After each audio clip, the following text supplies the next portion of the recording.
क्या पढ़ा था हम लोगों ने कल लास्ट क्लास में? भारतीय संविधान की विशेषता पढ़ लिया था। कोई डाउट?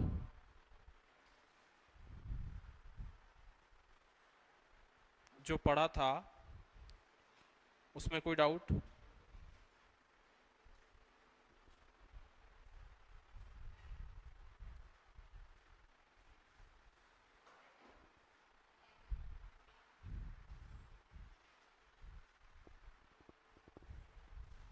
चलिए, मतलब कोई डाउट नहीं है आपको जो पिछला पढ़ा उसमें? तो आगे बढ़ना है, ठीक है। तो हमारी बात हुई थी कल कि हमारा जो संविधान था उसका निर्माण हो चुका था, यही बात हुई थी हमारी। और संविधान के निर्माण के पश्चात हमने ये कहा कि संविधान का हम अध्ययन करेंगे,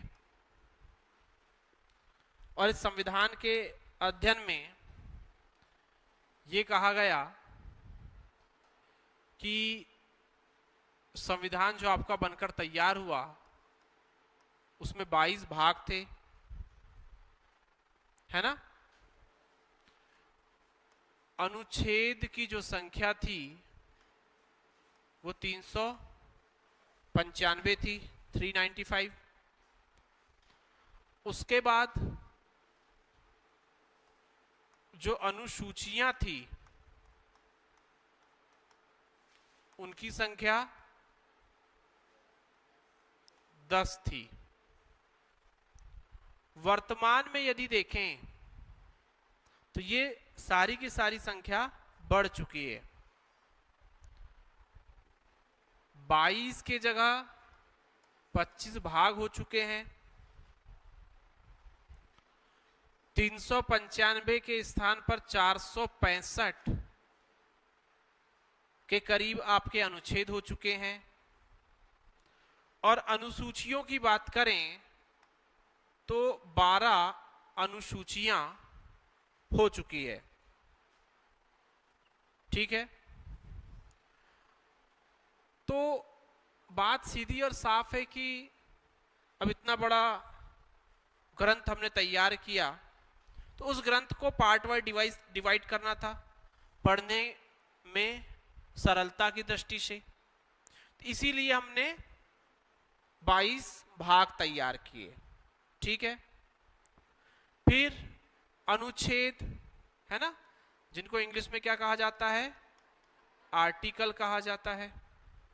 ये हमने तैयार किया। ये अनुच्छेद शब्द केवल संविधान के लिए ही प्रयुक्त हुआ है। बाकी जगह यदि आप कोई क्रमांक डालते हैं तो उसके लिए या तो धारा का प्रयोग करते हैं, सेक्शन का प्रयोग करते हैं, हाँ कि ना, या क्रमांक का प्रयोग करते हैं। ये ध्यान रखिएगा, अनुच्छेद शब्द केवल संविधान में प्रयुक्त होता है, इसके अलावा और कहीं इसका प्रयोग नहीं किया जाता है, ठीक है।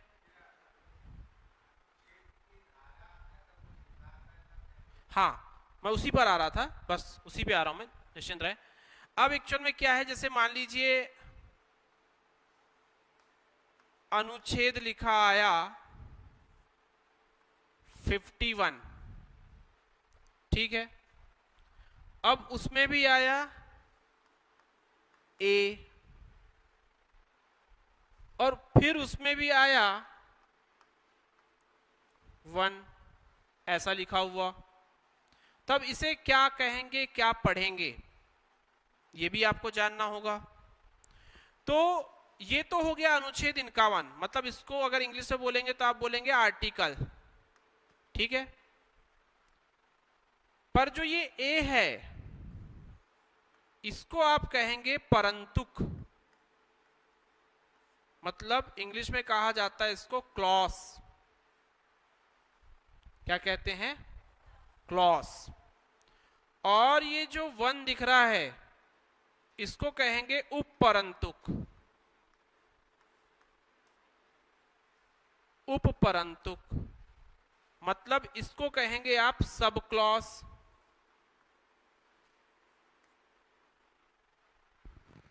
समझ पाए बात को? क्या कहा? परंतुक, उपपरंतुक, क्लॉज, सब क्लॉज, ठीक है, हाँ कि ना?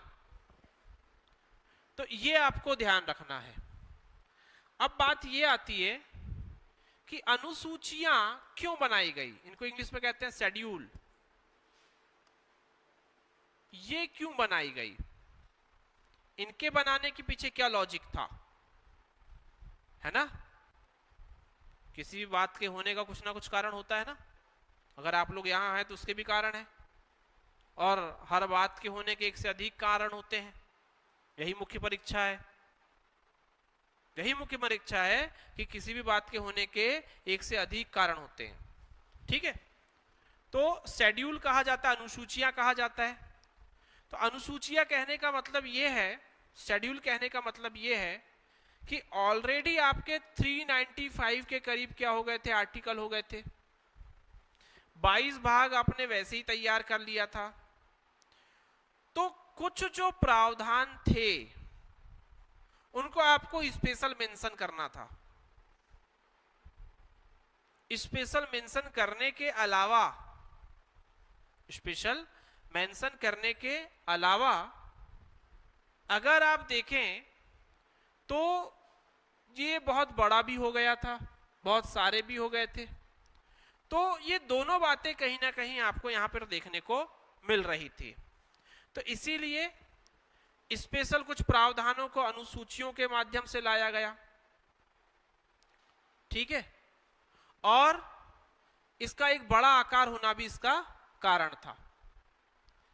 इसके अलावा अगर कोई बात, मतलब कोई विषय अनुसूचियों के अंतर्गत यदि रखा जाता है तो उस पर संविधान संशोधन, मतलब उस पर संशोधन करना उतना आसान नहीं है जितना आसान किसी आर्टिकल को बदलना। समझ पा रहे हैं? उतना आसान नहीं है। मतलब स्पेशल अमेंडमेंट लाकर, अभी तो बीच में क्या था कि 2006 के पहले आप अमेंड कर ही नहीं सकते थे। अगर कोई बात अनुसूची में डाल दी गई तो समझ लीजिए उसमें कोई संशोधन हो ही नहीं सकता था। जैसे बिहार के एक नेता है, दलित नेता थे, रामविलास पासवान। तो रामविलास पासवान जी ने कहा था कि जो रिजर्वेशन है, आरक्षण जो है, उसको आप किसी एक अनुसूची में डाल दीजिए, कोई प्रॉपर एक अनुसूची तैयार कर दीजिए। क्योंकि क्या हुआ था कि 2018 में सुप्रीम कोर्ट ने रिजर्वेशन पर कुछ बातचीत की थी, कुछ चर्चा की थी, और उस चर्चा के अंतर्गत उन्होंने कुछ संशोधन कर दिए थे SC/ST एक्ट 1989। तो उससे क्या हो रहा था कि जो हित थे SC/ST कम्युनिटी के, वो बाधित हो रहे थे।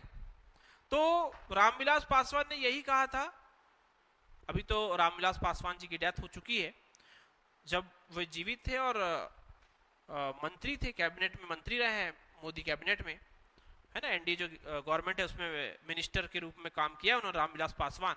उनके बेटे चिराग पासवान आज भी मतलब कार्य कर रहे हैं, जनशक्ति पार्टी है उनकी बिहार में, और बिहार के दलित नेता है, पासवान कम्युनिटी को लीड करते हैं वहां पर। तो उन्होंने कहा था कि रिजर्वेशन जो इश्यूज हैं इनको आप क्या कीजिए, अनुसूची बना दीजिए इनके लिए। तो इससे क्या होगा कि कोई भी बार बार इंटरफेयर नहीं करेगा। कभी न्यायालय कुछ बोलने लग जाता है, कभी कोई गवर्नमेंट आती है वो कुछ और बोलने लग जाती है, तो बोले वो सुरक्षित रह जाएगा, मतलब दलितों के जो हित है वो सुरक्षित रहेंगे, ऐसा कहना था। मतलब कहां शामिल करने की बात कर रहे थे वो, अनुसूचियों में। क्लियर हुई इतनी बातें?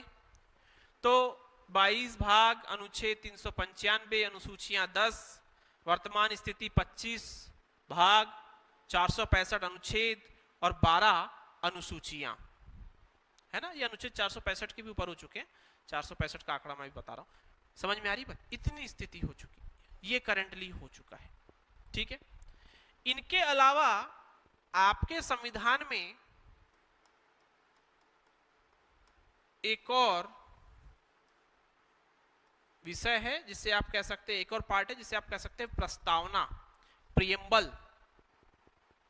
प्रस्तावना, प्रियम्बल की बात कर सकते हैं, है ना। इसको लेकर भी थोड़ी सी बातचीत हुई थी कि प्रियम्बल प्रस्तावना संविधान का भाग है नहीं है, उसको लेकर भी बातचीत हुई थी। तो वो भाग है या नहीं है उस पर तो हम पहले बात करेंगे, पहले प्रस्तावना आई कैसे इस पर बात कर लेते हैं। प्रस्तावना को उद्देशिका भी कहते हैं या आमुख भी कह सकते हैं। जैसे कोई बुक लिखते हैं हम लोग तो एक सारांश होता है लेखक की कलम से, ऐसा कुछ एक फ्रंट पेज में, मतलब 1 या 2 पेज के बाद में होता है, जिसमें संपादक अपनी बात कहता है कि मैंने ये जो बुक लिखी है वो बुक में किन किन लोगों का मुझे सहयोग प्राप्त हुआ था, किन लोगों ने मुझे इसमें कंटेंट में मदद की। तो उसमें वो अलग अलग प्रकार के और किस किस लोगों को वो धन्यवाद देना चाहता है, वो सारी की सारी बातें लिखता है और वो जो पुस्तक में वास्तव में है उसको वो वहां पर बताता है कि हाँ मैंने इस पुस्तक में इन इन बातों को शामिल किया है। एक प्रकार से फिलोसॉफी, दर्शन, कंप्लीट, पूर्णतः निचोड़ वहां आपको देखने को मिलता है। बस वैसे ही हमारे संविधान का दर्शन, फिलोसॉफी, हमारे संविधान की एक निचोड़ वाली बातें, जैसे आपने सुना होगा ना, कई लोगों में एक गुण होता है कि उड़ती चिड़िया के पर गिन लेते हो। बस वही कहानी है कि अगर आपने प्रस्तावना पढ़ लिया तो आप समझ गए कि अंदर क्या है। कई लोग जज करते हैं ना, कवर देख के पूरी बुक को जज कर लेते हैं कि बुक में क्या होगा, है ना। कई लोगों में विशेष गुण पाया जाता है ये, और ऐसे कहते हैं भाई कि जज नहीं करना चाहिए, पर कुछ ऐसी बातें होती जिनके माध्यम से आप फर्स्ट इंप्रेशन, लास्ट इंप्रेशन सुना, ये सब वही है। तो जो हमारी प्रियम्बल है, प्रस्तावना है, उद्देशिका है, वो एक्चुअल में यही है, हमारा पहला इंप्रेशन कि हमारा संविधान कैसा बना है, हमने अपने संविधान में किन पहलुओं को शामिल किया है, यह है। ठीक। तो एक्चुअल में हुई कहानी ये थी कि जो प्रस्तावना है ये पंडित जवाहरलाल नेहरू के द्वारा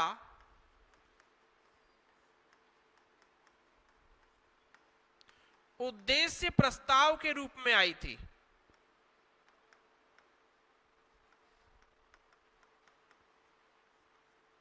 किस रूप में आई थी? उद्देश्य प्रस्ताव के रूप में। मतलब उद्देश्य प्रस्तुत किया गया था कि 9 दिसंबर को पहली बैठक हुई, 11 दिसंबर को दूसरी बैठक हुई, और फिर तीसरी बैठक 13 दिसंबर को फाइनली इन्होंने क्या कर दिया था, प्रस्तुत कर दिया था उद्देश्य प्रस्ताव, 13 दिसंबर 1946। और उस उद्देश्य प्रस्ताव के माध्यम से उन्होंने बताना चाहा था कि हम किस प्रकार का संविधान चाहते हैं, हम अपने संविधान में किन विशेषताओं को शामिल करना चाहते हैं, हमारा संविधान कैसा होना चाहिए। एक उद्देश्य होता है ना। आप लोग अगर यहां पढ़ने आए तो आप लोगों का भी कुछ उद्देश्य होगा, मैं पढ़ाने आया तो मेरा भी कुछ उद्देश्य होगा। बिना उद्देश्य के कोई कार्य होता ही नहीं है ना। और ऐसा कोई मनुष्य नहीं है जिसका कोई उद्देश्य, हाँ जिसका उद्देश्य नहीं तो भैया उसका जीवन तो बिल्कुल, सड़क में देखते हैं आप लोग, उद्देश्यहीन हो जाते हैं वो लोग, फिर वो उनका मेंटल जो स्थिति कंडीशन होती है वो सही नहीं होती, उद्देश्यहीन हो जाते हैं, कोई उनको मतलब नहीं। ठीक है, इसलिए क्या उद्देश्य, तो उद्देश्य का मतलब उद्देश्य प्रस्ताव लाया गया था। इसी उद्देश्य प्रस्ताव को 22 जनवरी 1947 को संविधान सभा के द्वारा स्वीकार कर लिया गया था। बाद में बोला गया भाई इतना शानदार उद्देश्य का है, इतना शानदार उद्देश्य प्रस्ताव है, क्यों ना इसे हम अपना आमुख बना ले, अपनी प्रस्तावना बना ले अपने संविधान की। तो अंततः क्या बना लिया गया था, बना लिया गया प्रस्तावना बना लिया गया। तो आप लोगों को उद्देशिका या उद्देश्य प्रस्ताव, या अब इसको आगे हम कह रहे हैं प्रस्तावना, प्रस्तावना के बारे में हम लोग डिस्कस करेंगे आगे की चर्चा में। प्रस्तावना सुना होगा आपने, सुना है? प्रस्तावना सुना है? याद है सभी को? अरे वाह, बहुत बढ़िया, बहुत बढ़िया। ये मेंस में पूछा जा चुका है, प्रस्तावना ही लिखने बोल दिया था एक बार, है ना? तो याद तो होना चाहिए। ठीक है, तो क्या है भाई? हम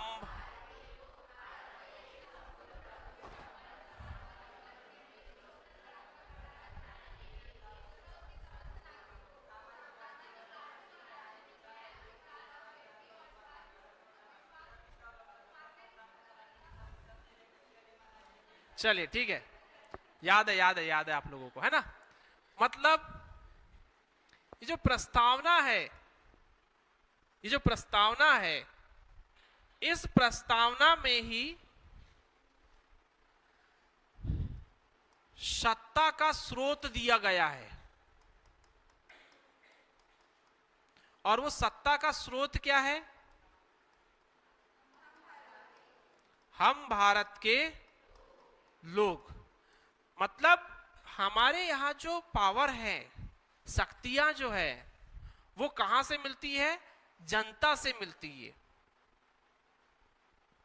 है ना? कहां से मिलती है? जनता से। जनता से हमको क्या मतलब? हमारे यहां जो सरकार है उसको शक्तियां प्राप्त होती है। We are the Indians, we are the people of India. Yes और नो? तो हम भारत के लोग, सत्ता का स्रोत यही है। मतलब अगर सत्ता का जो स्रोत है, मतलब जो सत्ता को जो स्रोत मिल रहा है, वो कहां से मिल रहा है? जनता से मिल रहा है। तो हम भारत के लोग से तात्पर्य भारत की जनता से है। किससे है? भारत की जनता से है। तो जो भारत की जनता है वही कहीं ना कहीं सत्ता के स्रोत के रूप में कार्य करती है। ठीक, अगर जनता नहीं होती तो किसके ऊपर रूल करते हैं आप, या किसके साथ में आप डेमोक्रेसी की बात करते हैं? मतलब आप कैसे इस सिस्टम को चलाते, है ना? इसलिए इंपॉर्टेंट सबसे ज्यादा यहां पर क्या है आपके लिए? जनता। ठीक, इसके बाद एक वर्ड आएगा कि हम भारत के लोग भारत को संपूर्ण प्रभुत्व संपन्न। ठीक, इन वर्ड्स की मीनिंग देखते हुए हम लोग आगे बढ़ेंगे। संपूर्ण प्रभुत्व संपन्न, है ना? क्या होता है कि कई बार 3-3 नंबर में ये इनकी मीनिंग ही आ जाती है। बुल्ले का संपूर्ण प्रभुत्व संपन्न, लिखिए संपूर्ण प्रभुत्व संपन्न अब क्या है? ठीक है, तो आपको पता होना चाहिए संपूर्ण प्रभुत्व संपन्न क्या है। किसको पता है संपूर्ण प्रभुत्व संपन्न? चलिए बताइए जल्दी से।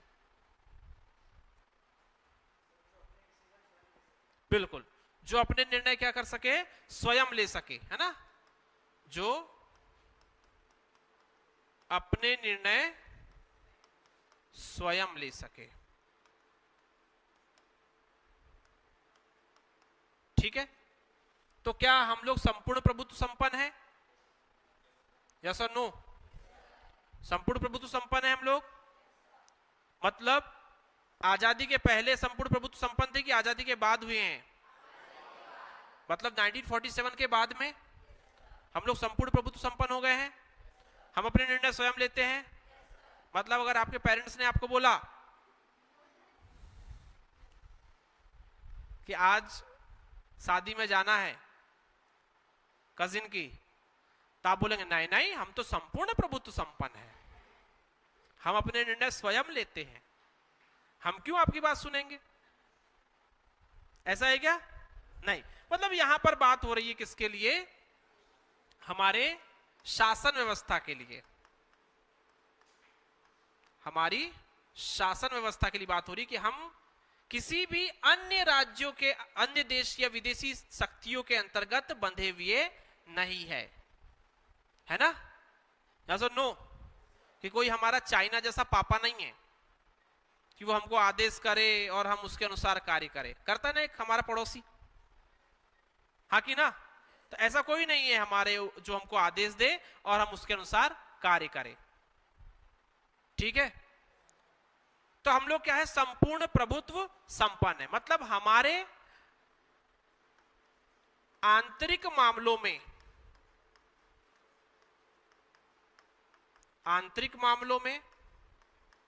या हमारे बाह्य मामलों में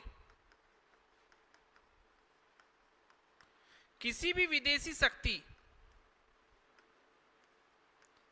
विदेशी शक्ति का कोई हस्तक्षेप नहीं है। किसी भी विदेशी शक्ति का कोई हस्तक्षेप नहीं है।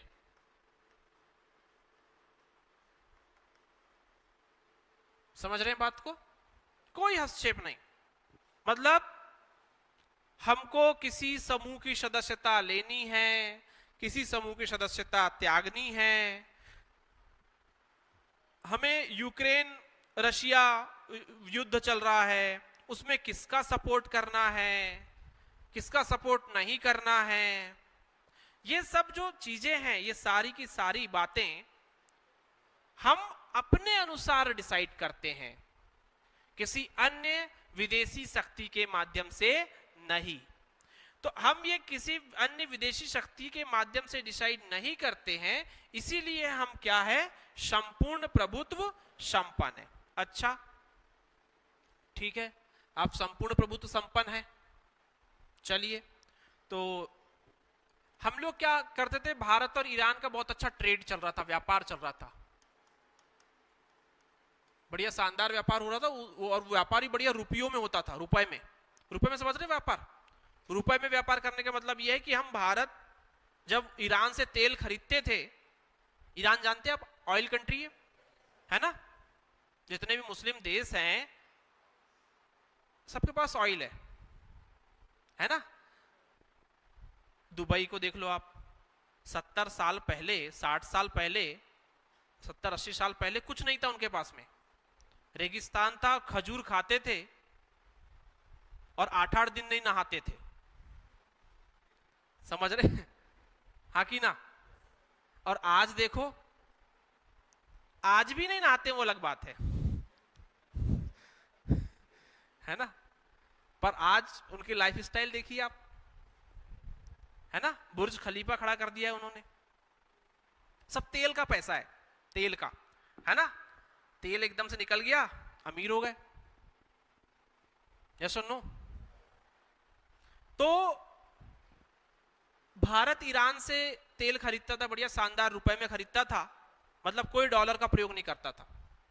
मतलब वो हमारा रुपए लेके अगर उसको कुछ खरीदना है तो वो हमारे ही पास आता था, हमने उससे तेल खरीदा।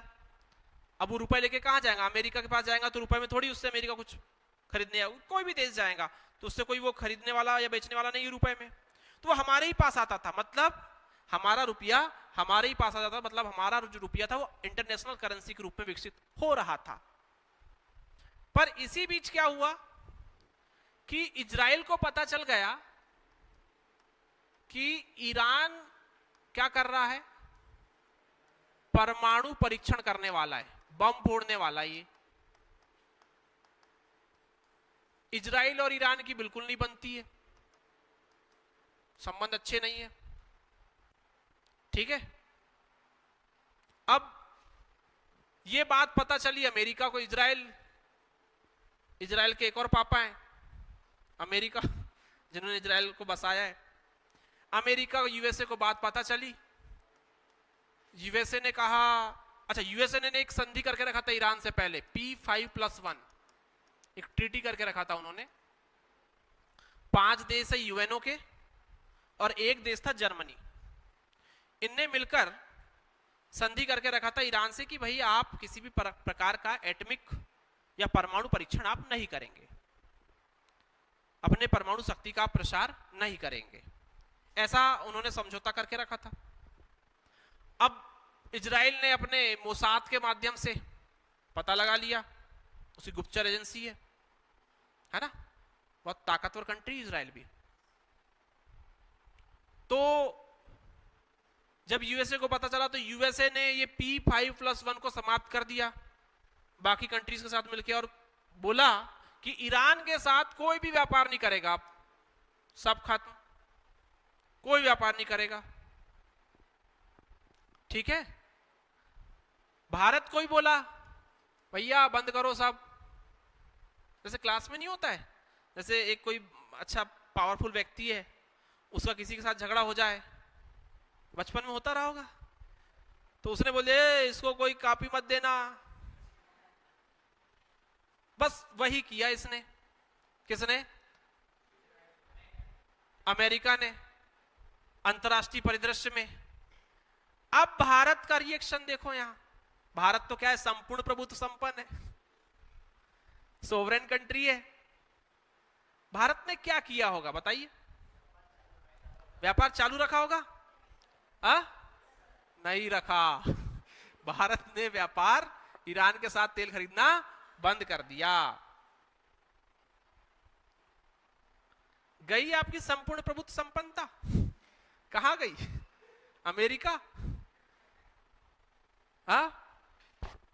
कहां चले गई? अमेरिका चले गई आपकी संपूर्ण प्रभुत्व संपन्नता। तो यही थे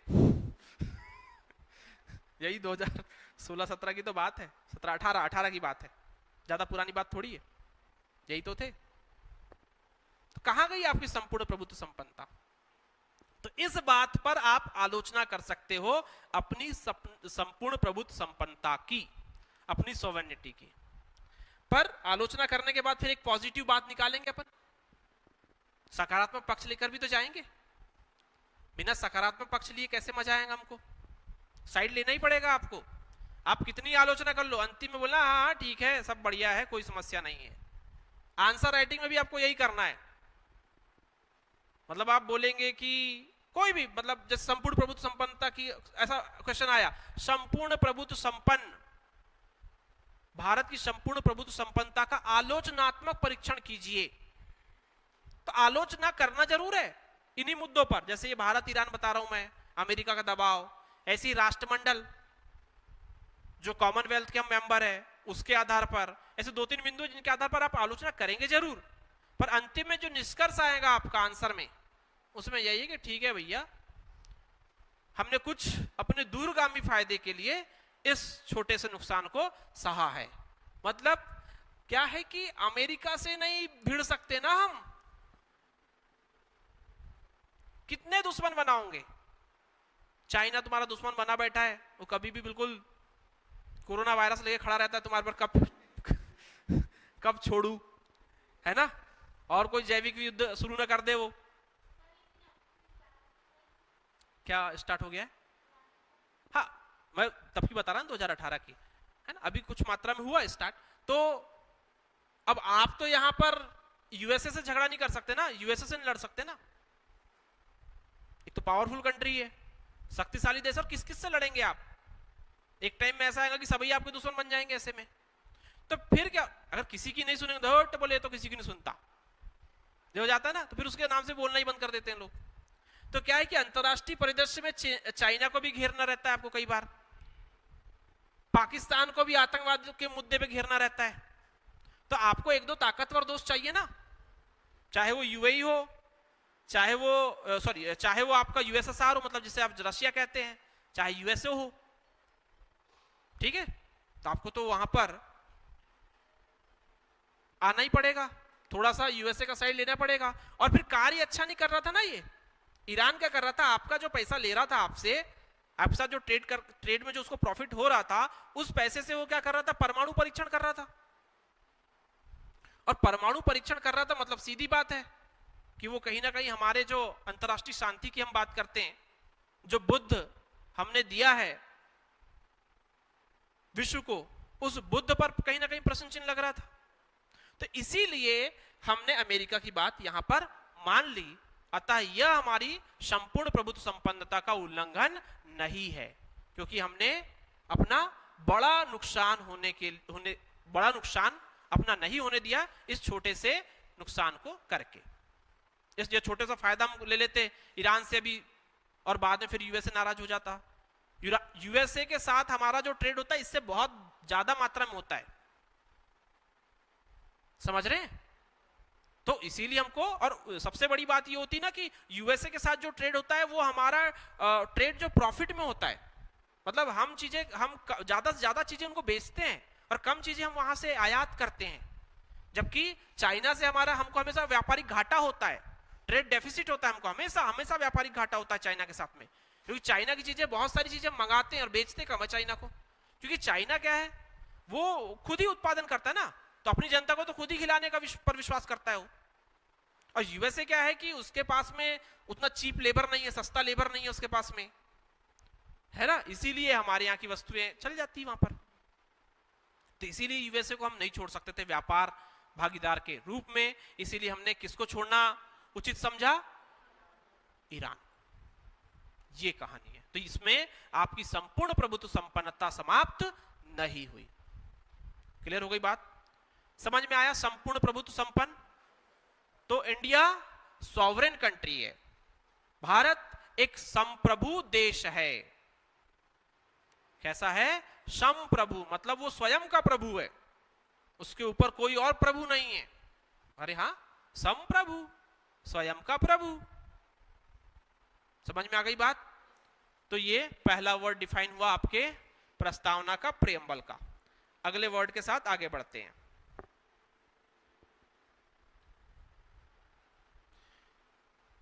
तो रिपीट करेंगे, हम भारत के लोग भारत को संपूर्ण प्रभुत्व संपन्न, अगला वर्ड है हमारा समाजवादी। तो भारत को हम कैसा बनाएंगे? समाजवादी बनाएंगे। समाजवादी मतलब समाजवाद, समाजवाद, और यहीं पर पूंजीवाद को भी समझ लेंगे, है ना। समाजवाद मतलब संपत्ति का सार्वजनिकरण,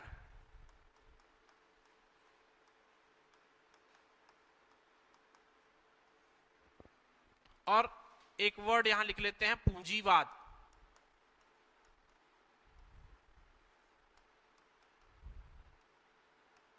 पूंजी का, कैपिटल का, पूंजी का एकत्रीकरण।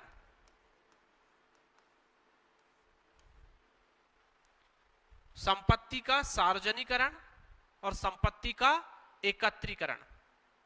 मतलब समाजवाद कहता है कि किसी भी वस्तु के उत्पादन में, विक्रय में, उपभोग में किसी का एकाधिकार नहीं होना चाहिए। और एकाधिकार नहीं होना चाहिए तो क्या होना चाहिए? सरकार का बाजार में हस्तक्षेप होना चाहिए, जिससे किसी एक समूह का एकाधिकार ना बने और जो सुविधाएं हैं वो निम्न व्यक्ति तक, अंतिम व्यक्ति तक आवश्यक मूलभूत वस्तुओं के साथ साथ पहुंचनी चाहिए। ठीक है। तो भारत में अगर आप देखेंगे तो समाजवाद है, सोशलिज्म है। ठीक है, मतलब संपत्तियों का क्या है? सार्वजनिकरण है। सरकार के पास में अगर आप देखेंगे तो खूब सारे जिम्मेदारियां सरकार के पास में है। जैसे रेलवे की बात कर लें आप, शिक्षा की बात कर लें आप, सुरक्षा की बात कर लें आप, ये सारे के सारे जो मुद्दे हैं अभी भी गवर्नमेंट के पास में। गवर्नमेंट, इसीलिए तो आप सरकारी नौकरी की तैयारी कर रहे हैं, समझ रहे हैं। बैंकिंग सेक्टर है ना, सब किसके पास में है? सरकार के पास में है। क्यों है? ताकि इन जैसे शिक्षा है, स्वास्थ्य है, रेलवे है, इसमें क्या होता है ना कि अंतिम व्यक्ति जो होता है, आम आदमी जो होता है, मैंगो मैन, उसकी पहुंच सुनिश्चित करना होता है। अगर उसकी पहुंच वहां सुनिश्चित नहीं होगी उसकी पहुंच अगर वहां सुनिश्चित नहीं होगी तो उसका विकास नहीं होगा, उसका विकास नहीं होगा। जैसे अभी बड़ा अच्छा एक एग्जांपल देता हूं मैं आप लोगों को। अभी हाल ही में कोरोमंडल जो एक्सप्रेस है वो बालासोर के पास में क्या हुई, टकराई मालगाड़ी से, है ना। मतलब ओडिशा में ये दुर्घटना घटी, है ना। भगवान उन मृत आत्माओं को शांति प्रदान करे, है ना। तो एक बहुत दुखद घटना थी हमारे लिए, थी। पर इसमें एक बड़ा एक मामला सामने आया कि जो एयरलाइंस थी, उन एयरलाइंस ने अपना किराया बढ़ा दिया उस रूट का जिस रूट में एक्सीडेंट हुआ था। ये किसका परिणाम है? ये परिणाम है पूंजीवाद का। क्यों? क्योंकि सरकार ने, गवर्नमेंट ने अपना जो उड्डयन विंग थी, उड्डयन शाखा थी एयर इंडिया, उसका क्या कर दिया है, निजीकरण कर दिया है। तो प्राइवेट कंपनी का क्या है, उनको तो प्रॉफिट से मतलब है ना।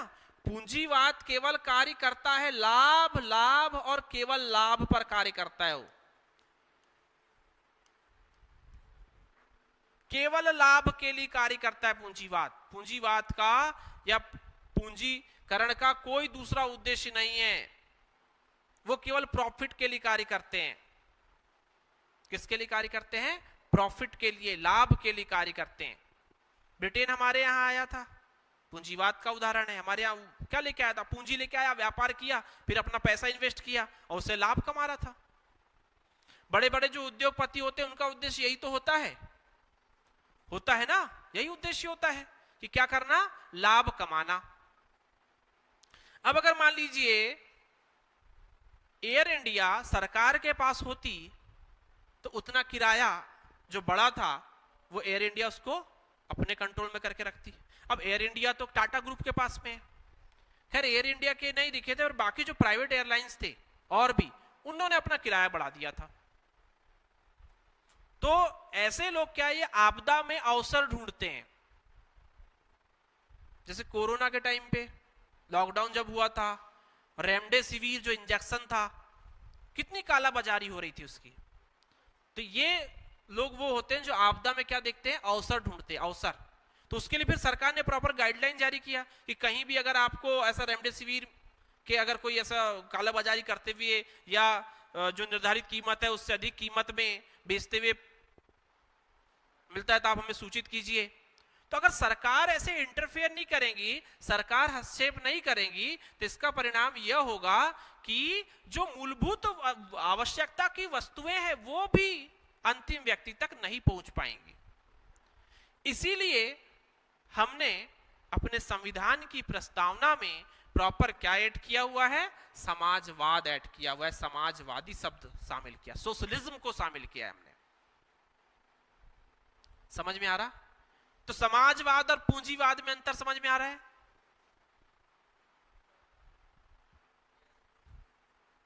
समाजवाद और पूंजीवाद में अंतर समझ में आ रहा है ना।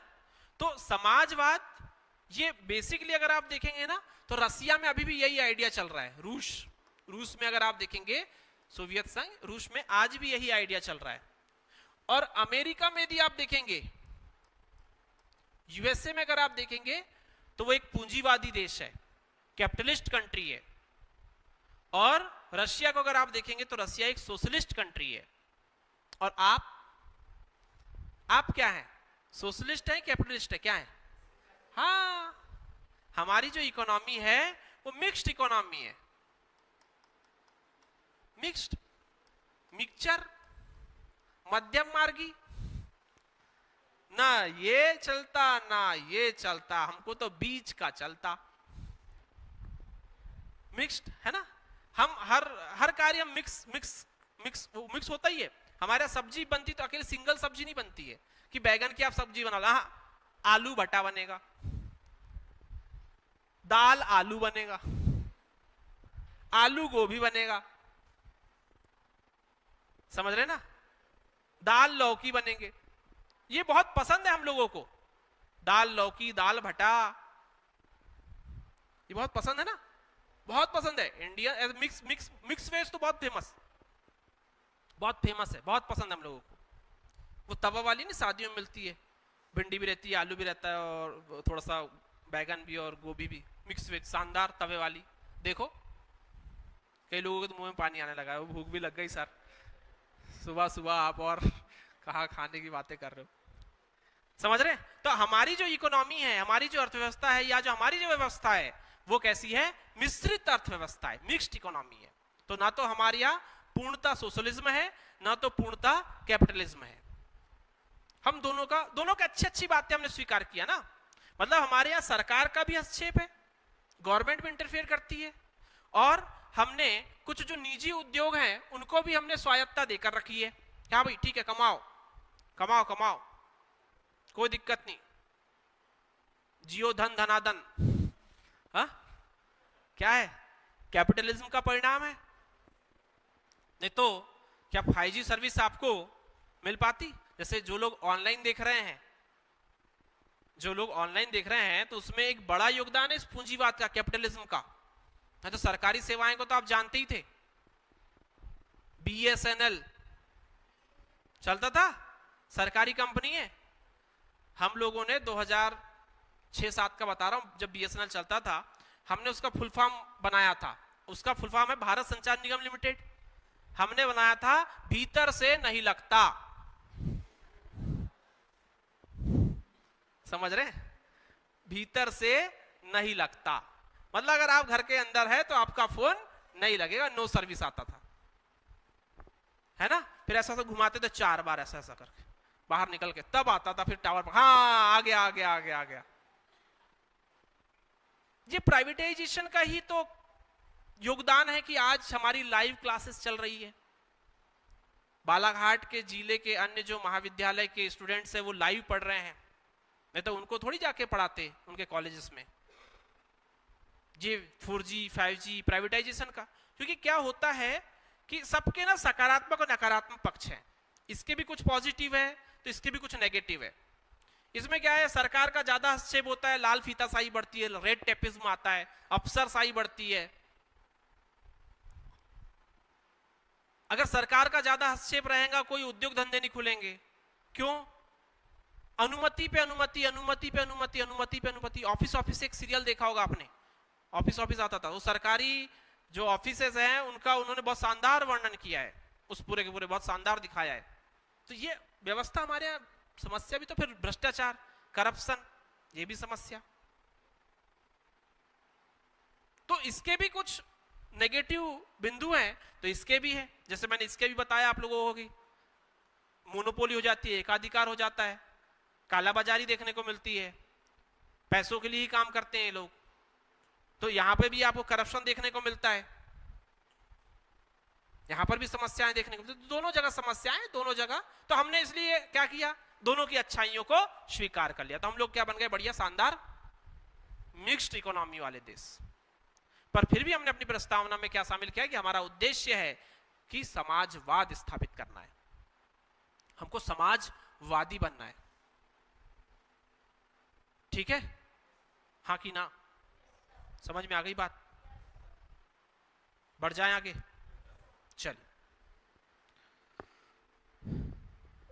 चलिए रिपीट करेंगे। हम भारत के लोग भारत को एक संपूर्ण प्रभुत्व संपन्न समाजवादी पंथ, वेरी गुड, पंथ निरपेक्ष। अभी किसी दिन चर्चा किया था इसकी मैंने, पंथ निरपेक्ष की। हमने अपनी प्रस्तावना में पंथ निरपेक्ष शब्द ही शामिल किया, धर्म निरपेक्ष शामिल नहीं किया। जबकि इंग्लिश में दोनों का मीनिंग क्या है, सेक्युलर।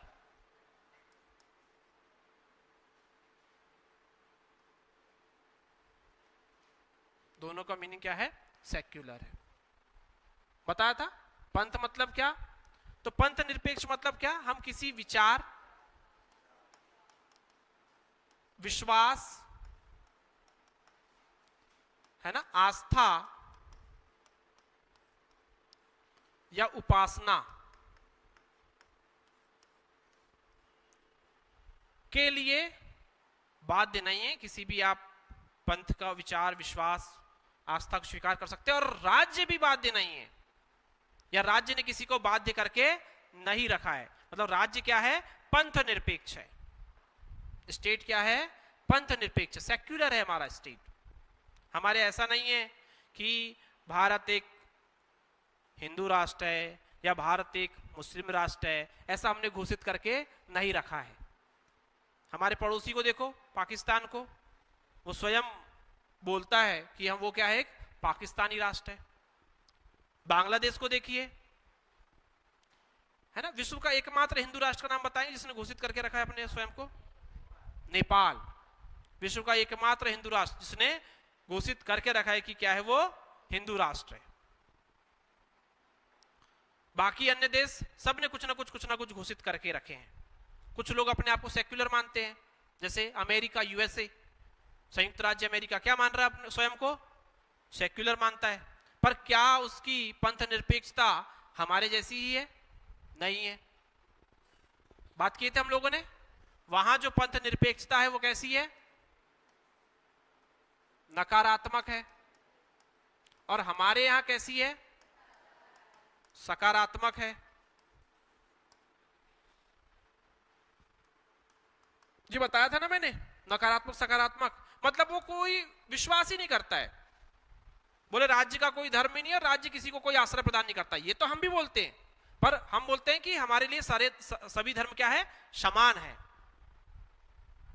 और आवश्यकता पड़ने पर उन धर्मों को सहारा, आश्रय भी दिया जाता है, उनको प्रचार प्रसार करने का मौका दिया जाता है, उनको उनके नियम कायदे मानने के लिए उनको विशेष छूट प्रदान की जाती है। ये है हमारा संविधान और ये है हमारी पंथ निरपेक्षता।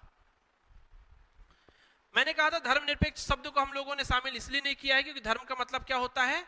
कर्तव्य, ड्यूटी। और आप अपने ड्यूटी या कर्तव्य से निरपेक्ष कैसे हो सकते हैं? संभव ही नहीं है। तो आपको अपना कर्तव्य तो कंटिन्यूअसली करते ही रहना पड़ेगा। इसलिए आप निरपेक्ष तो हो ही नहीं सकते, सेक्युलर तो आप हो ही नहीं सकते, अलग तो हो ही नहीं सकते। इसीलिए धर्मनिरपेक्ष शब्द हमने शामिल नहीं किया, हमने शामिल किया पंथ निरपेक्ष, सेक्युलर। अब यहां पर भी कई बार प्रश्न उठता है, कई बार चर्चा होती है कि जैसे क्या जब आजादी के बाद, आजादी के समय धर्म के आधार पर दो राज्यों का विभाजन हुआ, दो राष्ट्र का विभाजन हुआ, तो जब वो पाकिस्तान जब मुस्लिम राष्ट्र बना तो क्या भारत को हिंदू राष्ट्र नहीं बन जाना चाहिए था? तो इस पर भी कई बार चर्चा होती है। तो हमारे यहाँ पे विविधताएं बहुत सारी है, संस्कृति बहुत सारी है। अगर एक धर्म को हम अगर आश्रय देते तो अन्य धर्म के लोग कहीं ना कहीं अपने आप को अकेला फील करते, वो अपने आप को असमानता फील करते, और हमको ये सब फील नहीं करवाना था। इसीलिए हम क्या बने हैं? एक पंथ निरपेक्ष देश के रूप में स्थापित हुए। क्लियर है? चलिए, अच्छा रिपीट करेंगे आगे। हम भारत के लोग भारत को संपूर्ण प्रभुत्व संपन्न समाजवादी पंथ निरपेक्ष, मतलब अगला शब्द हमारा क्या है? लोकतंत्रात्मक, मतलब डेमोक्रेसी, मतलब डेमोक्रेटिक, मतलब भारत में क्या होगा? डेमोक्रेसी होगी, लोकतंत्र होगा। लोकतंत्र के अंतर्गत मतलब जनता का, जनता के लिए, जनता के द्वारा शासन, by the people, for the people, of the people, है ना, अब्राहम लिंकन का जो स्टेटमेंट है। तो ये है लोकतंत्र, डेमोक्रेसी है हमारे यहां। जनता ही सब कुछ है। सिंहासन खाली करो जनता आती है, कविता है ना, किसी कविता है, सिंहासन खाली करो जनता आती है, रामधारी सिंह दिनकर की कविता है ना, राष्ट्र कवि के नाम से फेमस थी। तो हमारे यहां जनता का शासन है। जनता हमारे यहां क्या, किसी को भी प्रधानमंत्री बना सकती है, किसी को भी मुख्यमंत्री बना सकती है, किसी को भी राष्ट्रपति बना सकती है ना। कोई स्टेशन में चाय बेचने वाला भी क्या बन जाता है? प्रधानमंत्री बन जाता है। कोई गरीबी में पला बढ़ा भी व्यक्ति क्या भी महिला क्या बन जाती है, राष्ट्रपति बन जाती है। तो हमारे यहाँ ये सब कुछ किसके हाथ में, किसके हाथों में है, ये जनता के हाथों में है। तो भारत एक क्या है, लोकतंत्रात्मक देश है, एक डेमोक्रेटिक कंट्री है, और इसकी समस्त शक्तियां किसके पास में है, जनता के पास में है। ठीक है, तो ये हो गया आपका लोकतंत्र, ये है आपका क्या, लोकतंत्र। कई बार प्रश्न उठता है, जैसे अक्सर चर्चा होती है कि जैसे अगर आप चाइना में देखेंगे तो चाइना में साम्यवाद है, कम्युनिज्म है, वहां एक पार्टी वन पार्टी रूल चलता है। तो क्या फिर हमारे लोकतंत्र के भी क्या है, कई मतलब नुकसान भी है। ऐसा मतलब मानते हैं कि जैसे किसी भी बात को लेकर जनता जो है आंदोलन करने लग जाती है ना, जैसा भी एक शब्द उपयोग किया गया था, आंदोलन जीवी हो जाते हैं हमारे के लोग, है ना, बात बात पे आंदोलन करने लग जाते हैं, बात बात पे जनता हड़ताल करने लग जाती है। इससे क्या होता है, बहुत ज्यादा लॉस होता है, विकास कार्य अवरुद्ध हो जाते हैं।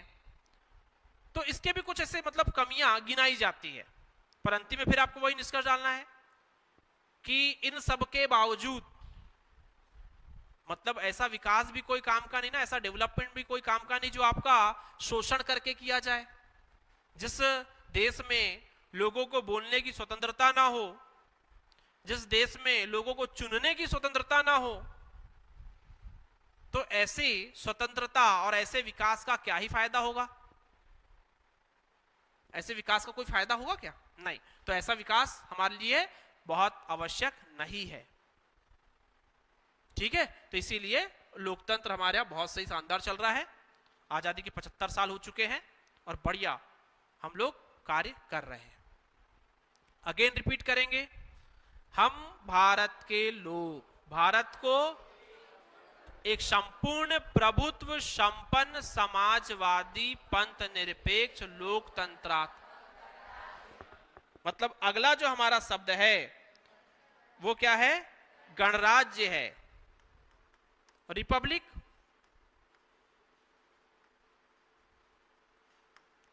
मतलब जो हमारे राष्ट्र प्रमुख है उसका क्या होगा, निर्वाचन होगा कि मनोनयन होगा, निर्वाचन होगा। बाय इलेक्शन के माध्यम से हमारा राष्ट्र प्रमुख चुना जाएगा। जैसे हमारे प्रेसिडेंट है ना, तो हम अपने प्रेसिडेंट का क्या करते हैं, इलेक्शन करते हैं। भले ही हम डायरेक्टली इलेक्ट नहीं करते हैं, पर इनडायरेक्टली हम लोग इलेक्ट करते हैं। अप्रत्यक्ष रूप से हम उस निर्वाचन की प्रक्रिया में भाग लेते हैं। तो जो राष्ट्र प्रमुख है वो एक गणतंत्रात्मक व्यवस्था को दर्शाता है हमारे यहां पर। क्या ब्रिटेन में भी ऐसा ही है, नहीं है। ब्रिटेन में क्या है, राजतंत्र है, मोनार्कियल सिस्टम है, मतलब वहां पर राजा रानी राजकुमार, अभी भी वही पुरानी जो परंपराएं हैं वो चली आ रही है और उन्हीं परंपराओं का पालन किया जाता है। जैसे अभी आपने सुना होगा महारानी एलिजाबेथ की डेथ हुई और उनके बाद में जो उनके प्रिंस थे चार्ल्स, वो किंग बने, या सुन नो। अच्छा, मुझे तो लग रहा था कि बेचारे वो प्रिंस कभी किंग बनेंगे कि नहीं बनेंगे, क्योंकि बहुत बुढ़ापे में वो किंग बने हैं, है ना। महारानी की डेथ नहीं हो रही थी, जब तक महारानी की डेथ नहीं होती तब तक वो टाइटल धारण नहीं कर पा रहे थे। तो मुझे कई बार ये लग रहा था, काफी टाइम से मैं देख रहा था कि, है ना, और वो अब वहां परंपरा ऐसी चली आ रही है ना। ऐसा ही होता था ना, हमारे यहाँ भी जब राजतंत्र था तो यही तो था, और उसी के कारण फिर क्या होता था, पितृहंता, पिता की हत्या होती थी। अच्छा हो गया राजतंत्र नहीं है हमारे यहां, है ना। मतलब देखो, सत्ता के लिए अगर आपको याद होगा तो वो चाहे वो आप हर्यक वंश से ही देख लीजिए,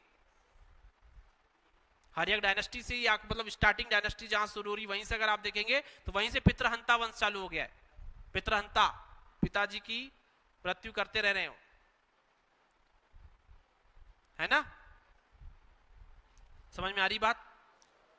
तो ये हो गया आपका क्या, गणराज्य। तो भारत एक क्या है, गणराज्य है, रिपब्लिक है। ठीक है, चलिए बढ़ते हैं आगे, फिर रिपीट करेंगे। हम भारत के लोग भारत को एक संपूर्ण प्रभुत्व संपन्न समाजवादी पंथ निरपेक्ष लोकतंत्रात्मक गणराज्य बनाने के लिए तथा उसके नागरिकों को सामाजिक आर्थिक राजनीतिक न्याय, मतलब न्याय पर बात करना है, जस्टिस पर बात करना है। तो न्याय कैसा होना चाहिए, सामाजिक होना चाहिए।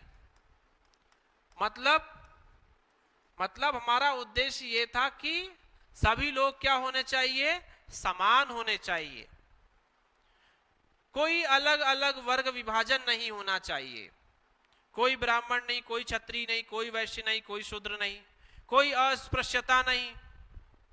सामाजिक समानता ही क्या है, सामाजिक न्याय है।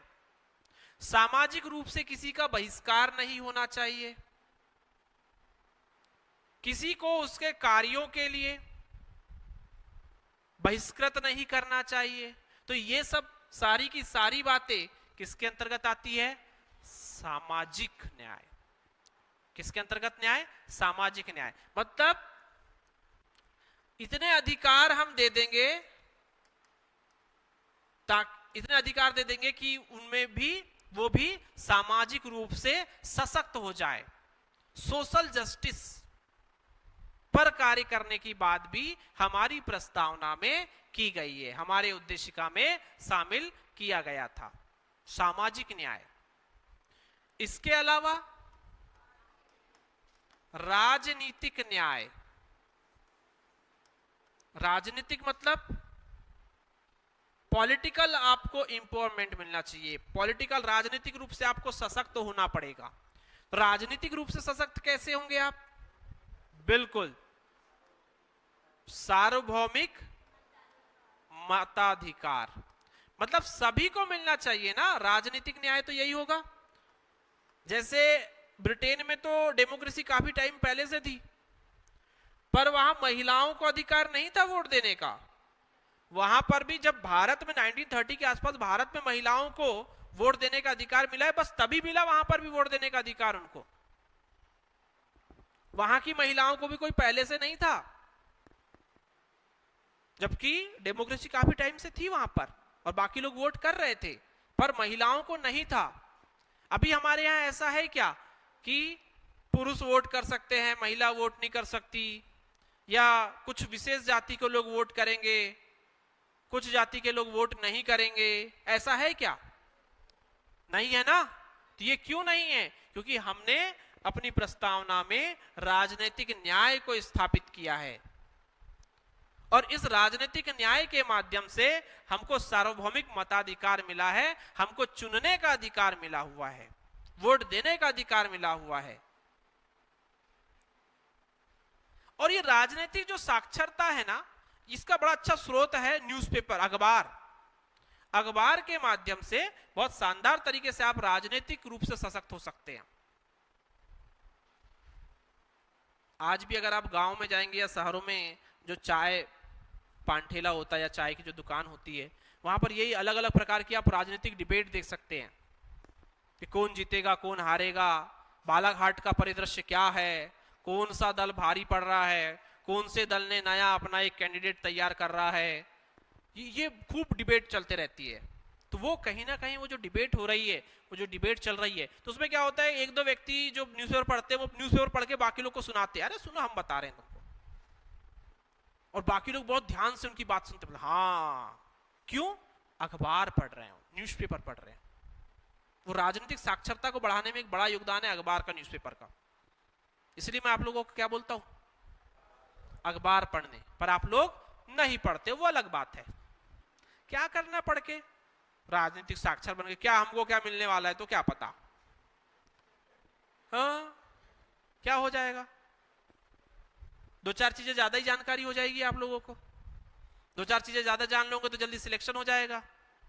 जल्दी सिलेक्शन तो क्या होगा, जल्दी नौकरी मिल जाएंगी तो जल्दी शादी हो जाएंगी, अच्छा घर बना लोगे, अच्छी कार ले लोगे, क्या है कोई काम का ही क्या, तो हम अपने घर में सही है, कोई मतलब नहीं।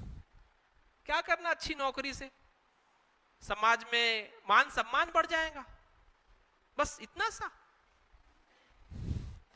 हम तो बिना मान सम्मान की ठीक है, हमको क्या करना मान सम्मान से, थाली भर भात खाना है और जीवन जीना है बस। सामाजिक, राजनीतिक, और अब आता है आर्थिक न्याय, इकोनॉमिक जस्टिस, आर्थिक न्याय। तो आर्थिक न्याय में क्या कि जो अमीर और गरीब के बीच में जो विभेद है, उस विभेद को क्या करना है, समाप्त करना है। असमानता, आर्थिक असमानता को दूर करना है। आर्थिक असमानता है ना, नहीं सुना, अभी भी है। भारत की 90% संपत्ति 10% लोगों के पास में है, और 10% संपत्ति 90% लोगों के पास में है। देखो कितनी समानता है कि नहीं? 10-90 10-90 है तो है ना। भारत में दो भारत बसते हैं या दो देश बसते हैं, एक भारत और एक इंडिया। एक भारत सफर करता है जनरल डिब्बों में, और एक भारत सफर करता है AC first tier, AC second tier में। समझ रहे हैं? तो भारत में आर्थिक असमानताएं हैं। भूखमरी में हमारा स्थान है, और अरबपतियों की, खरबपतियों की लिस्ट में भी हमारा स्थान है। हाँ कि ना? विश्व के बड़े उत्पादकों में हमारा नाम आता है, और कुपोषण में भी हमारा नाम आता है। देखो कितनी समानता है हमारे यहां, है ना। तो वो उस समानता को लाना है, वो जो विभिन्नता है ना। एक ऐसा भी घर है भारत में जहां पर हेलीकॉप्टर उतरता है घर में, घर की छत में, और एक ऐसा भी घर है जहां घर है ही नहीं है, फुटपाथ पर सो रहे हैं लोग। फिर सलमान खान आ जाता है वहां गाड़ी लेकर, है ना, वहां भी सोने नहीं दे रहा चैन से वो। हाँ कि ना? ये भी भारत है। तो भारत इंडिया, ये भी समस्या है। शुरू में जब मैं बहुत छोटा था ना, तो मैं समझता था कि भारत अलग देश है, इंडिया अलग देश है। मैं मतलब लिटरली आपको बता रहा हूं, मैं बहुत छोटा था, बहुत छोटा था, 4th-5th में रहा होगा तो पक्का, मुझे बहुत ज्यादा जानकारी नहीं थी। और उस टाइम मैं क्रिकेट देखा करता था, तो क्रिकेट में वो स्पेशल जो सचिन तेंदुलकर, सौरव गांगुली, तो मेरे एक्चुअल में जो ब्रदर लोग थे, बड़े पापा के बेटे, वो लोग मुझे ये बताते थे कि भारत की टीम अलग है, इंडिया की टीम अलग है।